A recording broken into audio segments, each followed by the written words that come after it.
Names matter because they're a detail that a thoughtful reader like you notices. So, for example, the first thing is to be part of the culture that the story is bubbling up from. So if it's a story about Merlin or Avalon, which have its origins in Celtic lore, the names have to have a Celtic ring to them, even if I make them up.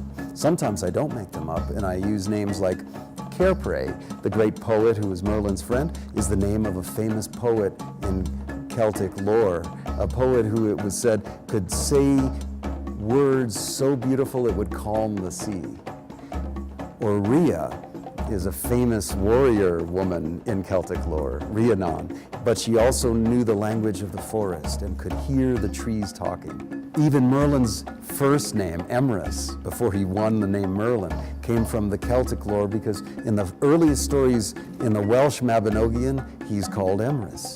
The names are very important. If you think about it, names are a kind of thread that goes into this great big tapestry that's really the story. And every thread matters, especially to smart readers. I know that details count. So you have to feel like this might be a story all made up, but it has to feel true. A good story is true on all the levels that matter, whether it's the names, the feel of the place, the emotions, the senses, and that underlying question that has to feel true to what it is to be human. All of these elements add up, and so when they are all together, a story feels true.